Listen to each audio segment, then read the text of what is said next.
Welcome to Grit and Gravitas with Ann and Annie, bringing you savvy, spirited stories of success. We're excited to deliver 30 minutes of inspiration, impact, and goodness. We'll be bringing you guests and friends from around the country who have very special work and personal journeys. I'm Ann Deeter Gallaher, your co-host with Annie Carnathan, and this is Grit and Gravitas. Let's go!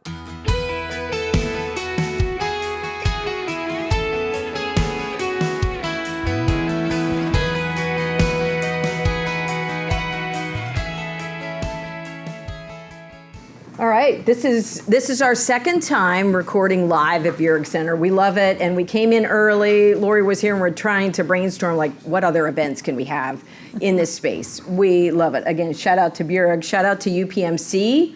Thank you so much for all the work you do for women in our community, families, men too. We so appreciate that.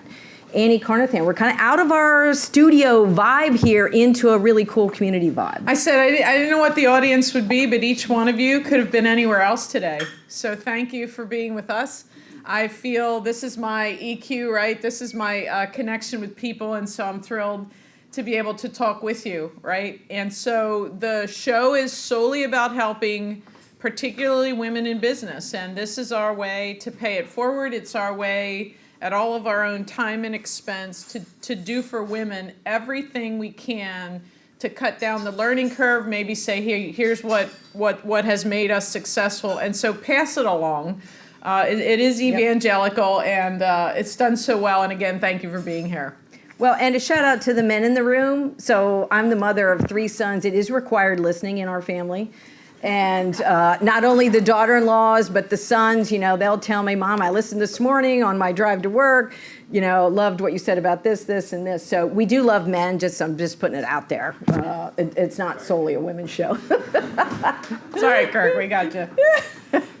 All right, Grit and Gravitas, Annie Carnathan, what a day. We are broadcasting live from the Burg Place. Savvy, spirited stories of success. We are in season 2. This is a big deal. And I see a lot of very familiar faces, wonderful, sweet faces. Thank you again for joining us today live. And shout out to Jillian, our dear friend and woman in business, who thought, as everyone thought, that this wouldn't sustain itself. In most podcasts, after 8 or 10 episodes are gone. And so season 2, and I had to beg Ann to take a break and let's have seasons. And so it's a heavy lift. But again, you're here, and for yourself, I couldn't be more proud of the commitment of your time. So thank you. So for this morning, I know the topic, the title of this is AM Strategies, and we're going to talk a little bit about business strategy. But I did what I always do, and I made a list, and Annie said, what's on the list so we know what we're going to talk about. Being in public relations, we come prepared to talk, and we love talking points. What Annie's done for me in every single podcast is inch me out of that comfortable box I get in and say, no, I think we're going to talk about something else today. So this morning I made a list of 11 things. When we're talking about business success, this is year 22 for me. And I don't... 37. For business ownership, year 22. And you're 37. In media and marketing, right. Constantly learning from Annie, but just a 2-second background. I spent 15 years at home as a stay-at-home mom for 3 sons. So I think there's a crown somewhere. I don't know.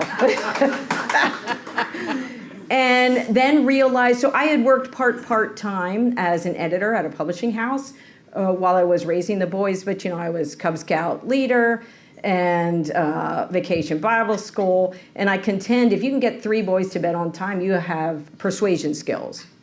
And if you can convince 80 adults to come and volunteer for a week-long Bible school after they've worked all day long, you have negotiating skills. So my journey into business at age 40 was, how do I leverage all the non-billables and everything I learned into the business environment? And how would I, help support my husband in educating these 3 sons as they're, coming through. And they're all wrestlers, so little known fact, I can do a headlock if I have to. I know how to do that. I know how to do a single leg takedown. So I'm just putting that out there.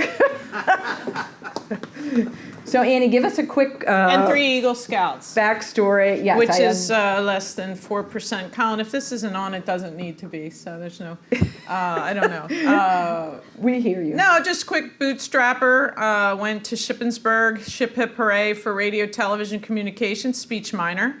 I'm doing exactly that. Started to sell radio in Lancaster when I was a senior at Ship, so I got up at 3:30 in the morning and went to Lancaster 3 days a week, sold radio, and the rest is history. And so now I think the pivot is into, to Ann's point of ultimate persuasion, to be a leader and run a company where there's distinct age differences, there's different things people want out of a, out of a career and out of a job. And so the question becomes, how do we help people build careers in the best culture possible in a very, very fast-moving medium like advertising? It's not anything like it was even 5 years ago. And how do we keep making the right bets to be where the business is going and not where it is? Because if we're not sort of skating to where the puck will be, we'll be out of business. That's really it. So thrilled to do this, and I'll be shocked if we get through all 11 because that's just not normally the way we roll. But yeah, we'll get through stay two. tuned because we just love this. It's very affirming, life fulfilling, and very positive. So I think it's really exciting again. For the topics. They don't ever really change. They're like the Bible. Right? Just stories stay the same, but thrilled to have this amplify through us with you today. And we promise for every listener a return on time.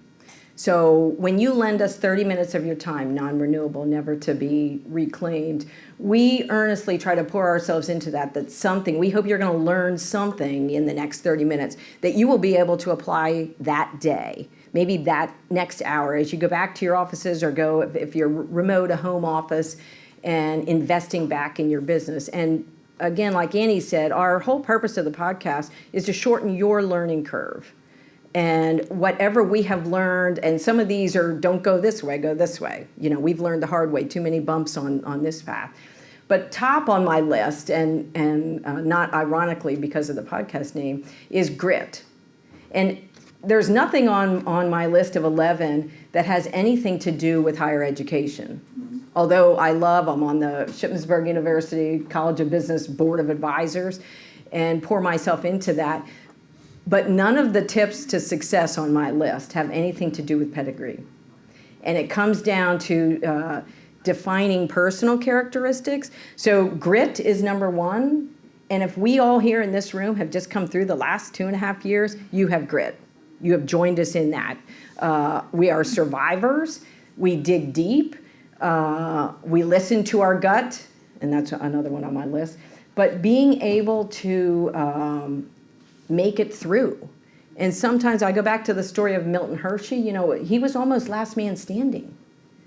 So it's much easier to say this, you know, the next 2 years just look too hard for me. I'm gonna go work somewhere else, or I'm gonna shutter my business idea. I'm gonna pivot.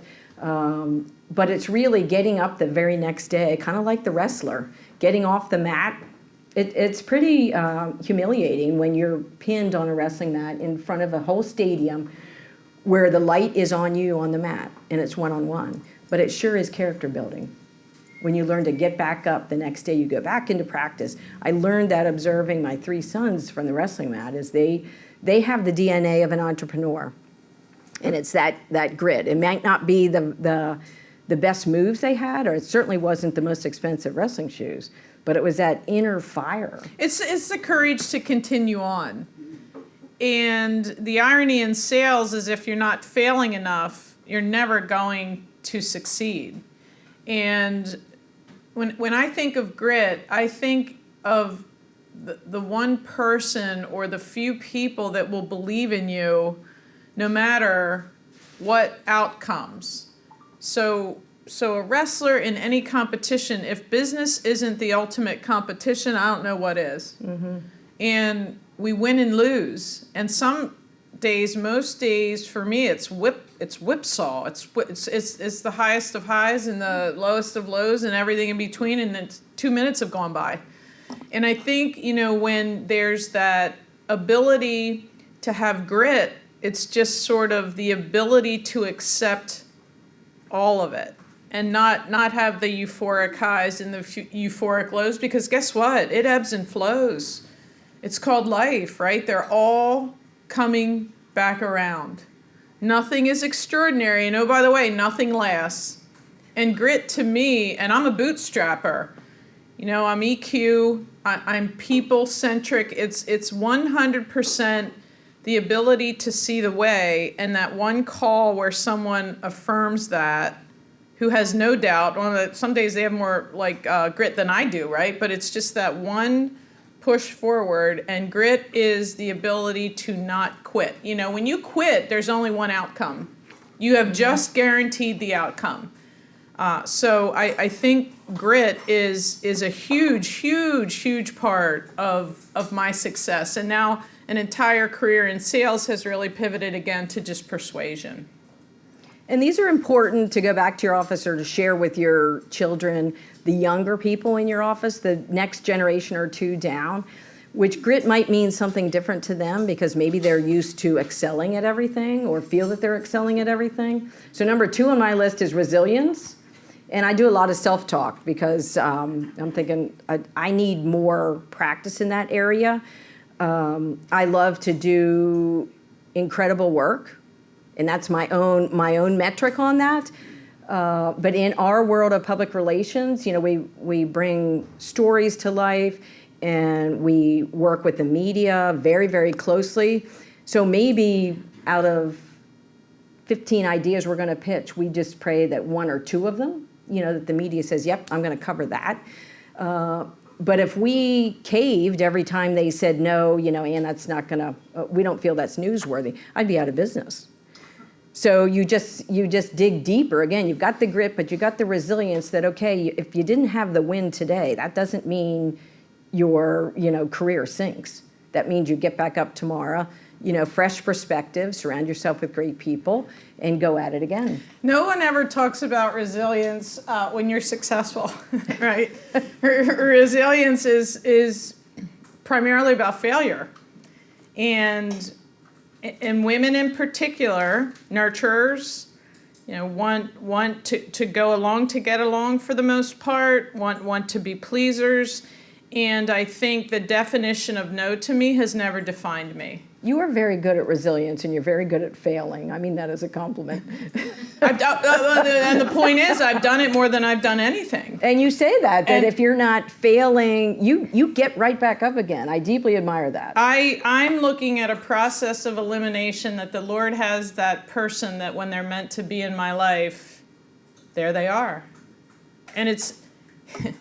People say about religion stuff, which you can't win almost with a lot of conversations today, but the point, I said, why do you think they call it faith? It's faith. It's my belief that every single person in the journey has been there for a reason. And it might be a reason, it might be a season, right? But the point is, that's not going to happen. Like, you're not going to have the same day if you weren't here. You're not going to have the same experience if you listen to this later. And you know, resilience to me is the ability to have that faith that it doesn't diminish me, that it doesn't deter me, that when all else fails, and look, some days it feels like it does, there's this faith and this ability to just soldier on and not be able to wait for the next person that I meet. And that's exactly the way it's supposed to be. You know, and 2 of our team members here, I see a lot, and they're like, oh, you're stressed. No doubt. I am a mess, right? But it helps to be able to give some of that to them and say, I'm not able to do this, right? And so that in and of itself is huge, right? To say, yep, I can't do it, right? I need help. So resilience is, to me, a self-definition that's the moment now, and that moment will pass. This too shall pass. The good does, the tough does, and it's just all out there to learn. And we keep practicing it. Again, it's a great message, and incumbent on us in the workplace to model it for the younger generations in our office of how to make sure that they understand that failure should not be devastating to you. It's not a career-ending break. That you learn from it and you pivot from it. So my youngest son, Benjamin, is a country artist. And one of the things, this is year 11 for him in Nashville, but for the past 10 years, he has done what he has called a barbed tour. So he has worked with the Pennsylvania State Correctional Institutions and has gone in during Christmas and done a concert at up to 11 different state prisons. What is fascinating about that, and I don't have the guts for this kind of thing, is as an artist, you go in, it's very, very strict, and he just goes in solo acoustic, not with his band. Everything is counted on the way in, counted on the way out, from guitar strings to picks and cables and everything. But he is performing in the gymnasium to anywhere from 100 to 300 inmates. They didn't pay to hear him. They've probably not ever heard of him. And they don't have to clap, and they don't have to like anything he says or sings. So if you want to talk about resilience, they could walk out if they wanted to. But he gets up there and performs for an hour or 90 minutes and waits to hear, did he tap into anything? And for an artist, it's an incredible focus group, a micro group, to find out what kind of emotion am I tapping into. But that's kind of the guts that we're talking about. Those are survivors in business, if you can get up and do that and be vulnerable like that, but be willing to learn from whatever you're putting yourself out to. Maybe it's a new line of business you want to start, and you're thinking about starting, you don't know if people like it. You go through some business strategies, but go and do it. I feel during COVID, this is the best time for anyone to start a business, to expand your business. A lot of opportunity in this environment for new people to hear your message, social channels to get your marketing message out. And why do you care if someone else doesn't care? That's easy for me to say to Ben. Why would he care if people didn't plug in? I mean, way more people aren't going to care than care. And here's the thing, you can't care more than someone else. If that's not a mutual relationship, why are you pouring it into something that isn't going to return or be meaningful in your own life, right? That's a one-way street, and you can't be fulfilled that way, you can't sustain that way. And I just thought, well, that's someone who doesn't connect with me. I get it. I don't want to connect with everyone. I have the same amount of time everyone else does. And so let's just get real about that sort of inner circle. And I think I winnow it down, the older I get, to really say, how do I take the time that I have to really connect with the people that care as much about me as I care about them? And it's a two-way. It's a person who says, oh, you never called. Do you have a phone that works to call me? Right? It took me and then like people get really miffed by that. Well, wait a minute. It's just evolving, right? It's changing and it's growing. And I'm much more focused on the energy for the people who I can impact in positive ways, right, than sort of pouring my heart and soul. I mean, not everyone will quote unquote like me. That's fine. I don't like everyone, right? If we're respectful, if we're mutual, and sales was never subservient to me. It's a 50% relationship. Here's how I think we can be meaningful, and I talk about intentions all the time. I shouldn't have to explain myself if you know what's in my heart and what my intentions are. I'm not perfect, right?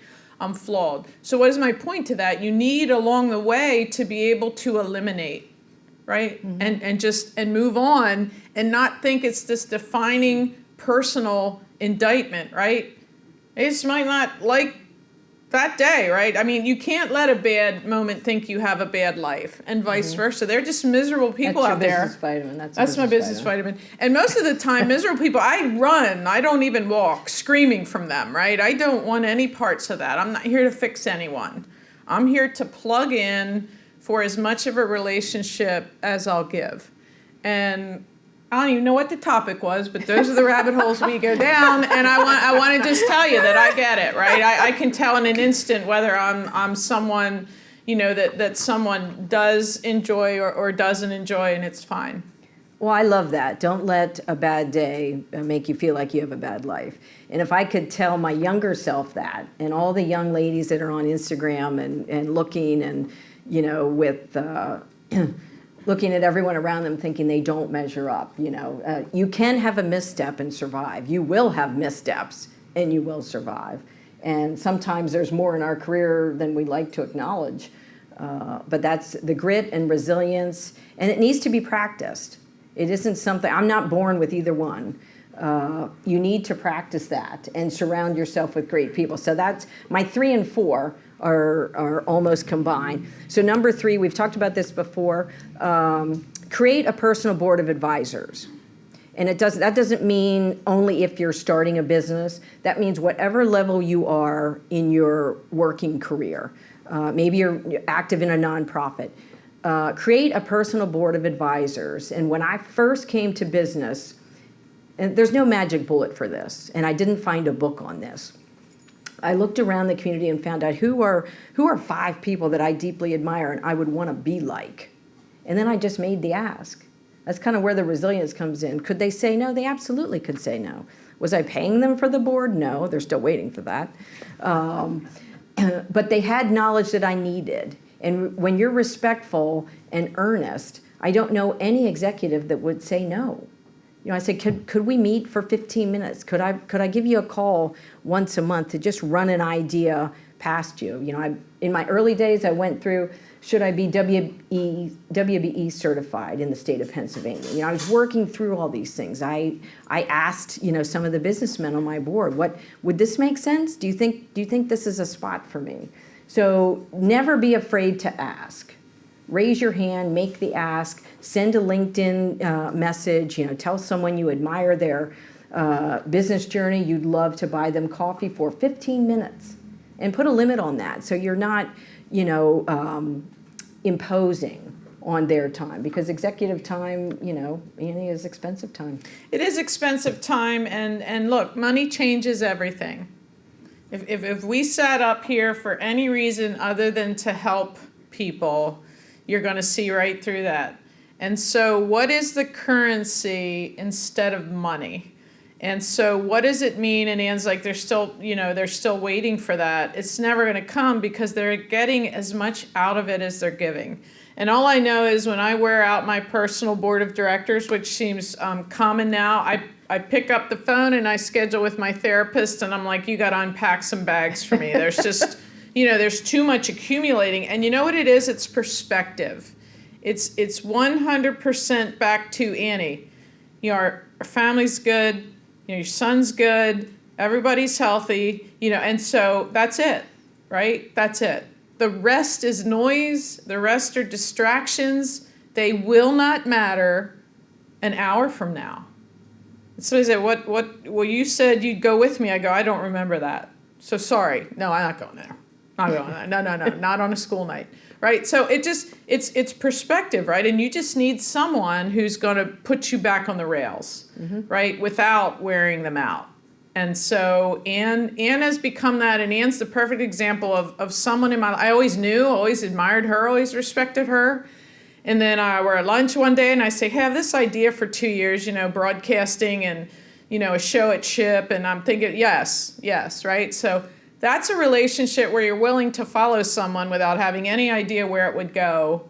And here we are, right? Which is the highest form of respect and flattery. And those to me are the people you're looking for on your board, right? Who are just going to tell you the truth and know it's coming from their heart, right? And that's, I think, one of the most essential parts of life.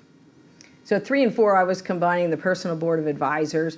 Number 4, surround yourself with people that will tell you the truth. And Annie just touched on that.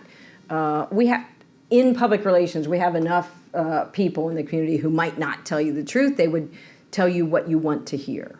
And for you to be really successful in business, you have to have someone in your corner that tells you the truth. When things aren't good, Annie is absolutely that deep respect, but she will say, you know, Ann, I'm not sure about that. You know, I don't know if that's right. My 3 sons are unequivocally truth tellers to me. My oldest son, I had hired him right after he graduated from Penn State, and Marissa, who works in my office, I'm glad Marissa survived this long, she would say, you know, on any given day, Joshua, you know, I would say, well, am I firing you or did you just fire yourself? Which way are we going here? He brought a fresh, different perspective and was not afraid to tell me. I mean, my name was on his paycheck, but what was I going to do, disown him as a son? And it was so fresh. Like you need that level of honesty for any business decision you're doing, even in the nonprofit world. You need to see your board of directors in nonprofits should be truth tellers. They should bring different skills, but you've got to have people that regardless what their salary is, especially if they work for you, how many zeros are after the first number, they will tell you the truth. And that's the quickest way to business success. To me, it's perspective, right? So back to that, because our imaginations are what they are for a reason, and that we're our own worst enemy. We blow things up in our mind. And when we don't put them out into the world to level set, no, honey, this is reality, right? It's perspective. And when you have those relationships, I can call Ann and go, I have one statement, and she's going to know exactly what is eating Gilbert Grape at the moment. And what she's going to do is she's going to say, well, Annie, hey, have you thought about this, and that? You're at a crossroads, right? For whatever you're going to do when you're finished that conversation. And so which road are you going to take? But that person is intentional, and they're thoughtful, and they're considered, and they're going to pull out of you what is really important and say, hey, it's up to you, but have you thought about this, and this? And I swear the sun immediately comes out. I'm immediately grateful again, and yep, right on my merry way. And so I think that's what that is. Great. Trust your gut. Again, this is not rocket science, but especially coming through COVID, if you were a business owner, that's really the only thing you had to rely on. Trust your instinct. For women in the room, if you've ever taken any self-defense courses or situational awareness, have you ever been prepared to walk on the elevator and something in you said, I don't know, trust your gut, trust your instincts. Because everybody else in business is doing something doesn't mean it's right for you. And that's where you just, again, the grit and the resilience and the self-awareness comes in. We all like to go with the flow. We like to fit in, or maybe I'll say I like to fit in.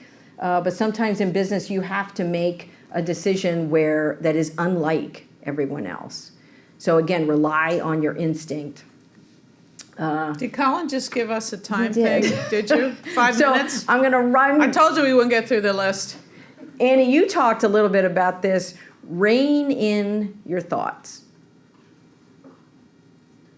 The things that you're going to concentrate on. You will follow your mind.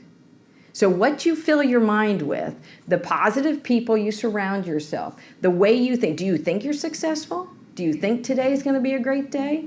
Do you think you're going to make it through the month and you'll have enough to meet payroll? Do you think your review with your boss will go well? You're going to bring all that positivity into your next business decision. So be careful, guard your mind on what you think about, everything you listen to, the people you surround yourself. Fill it with the best positive people and the best positive intentions.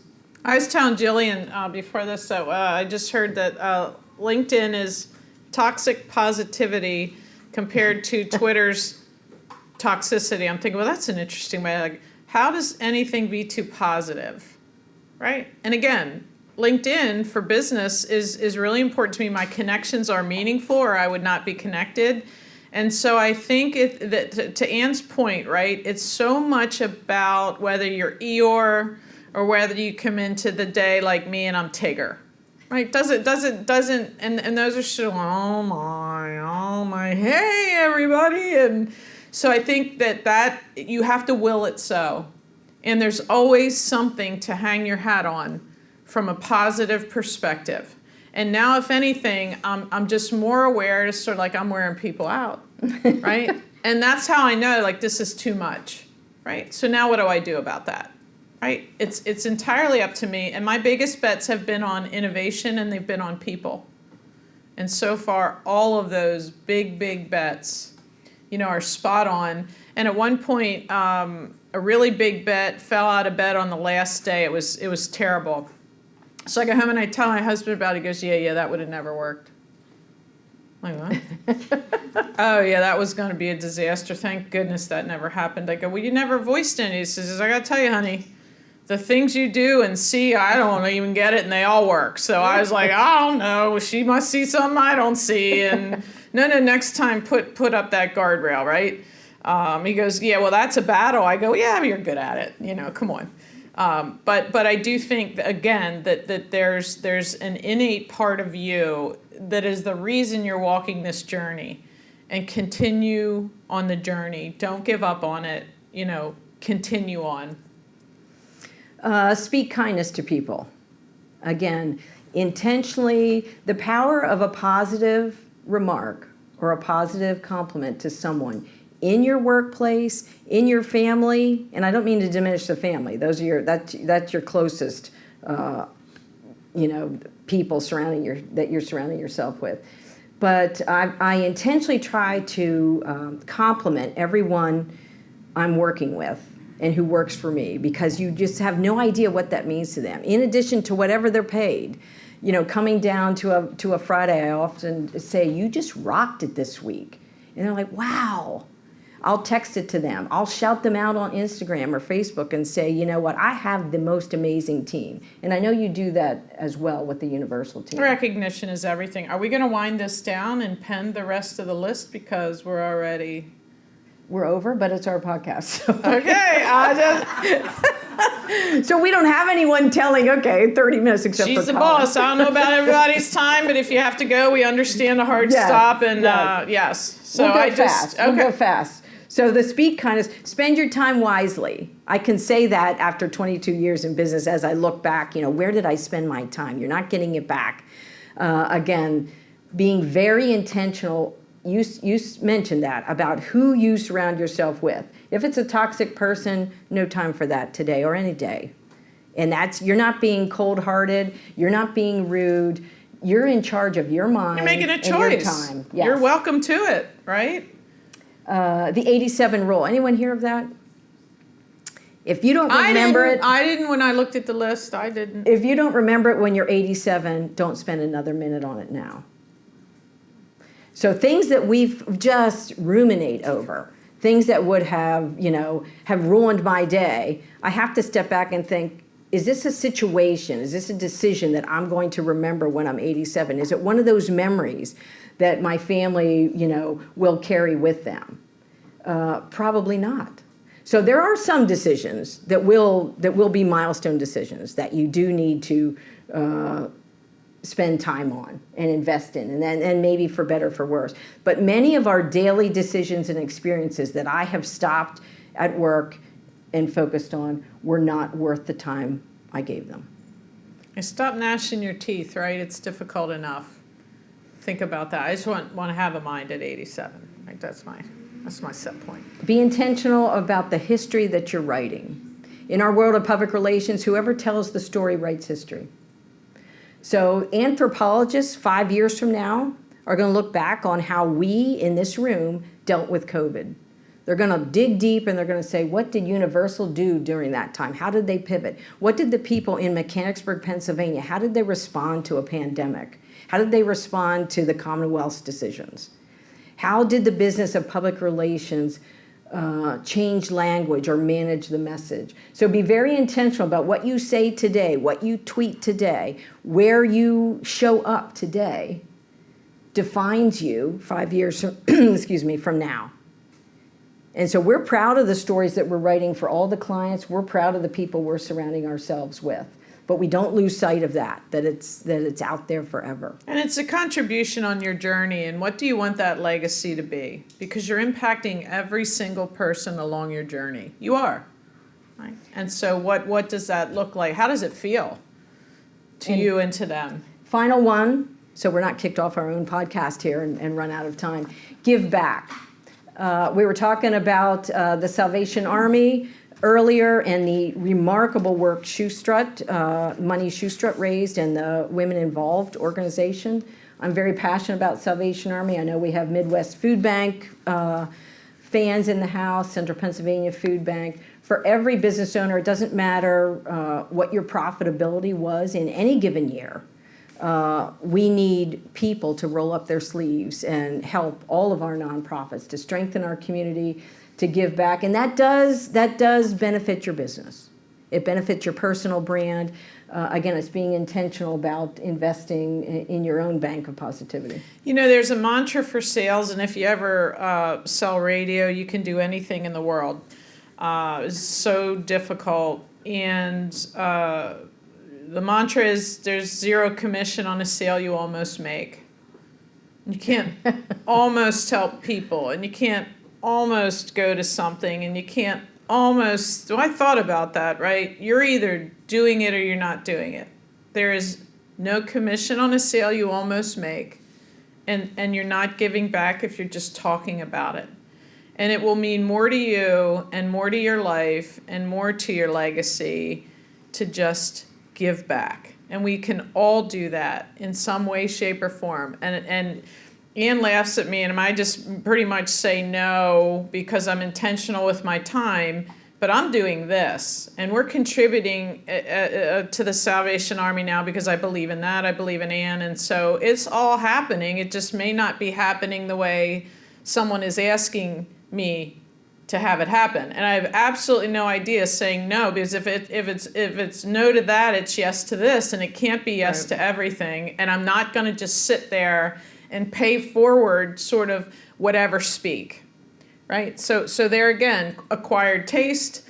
I'm going to try to say it in the most professional, courteous way, but there are just some people that don't want to hear no, and that's just the way it goes. And so do that, right? And again, it will pay much greater dividends. There are days I'll say to Ann, like, this is the last thing I wanted to do. I didn't want to get up. I didn't want to put the uniform on. I wanted to ease into the day. And the second I'm there, this is why we do this. It's life affirming. And so don't do anything except take an action. Don't let yourself off the hook. Don't give yourself excuses. You're either doing it or you're not doing it. Right. There you go. Today's the day. Business vitamins abound. Abound.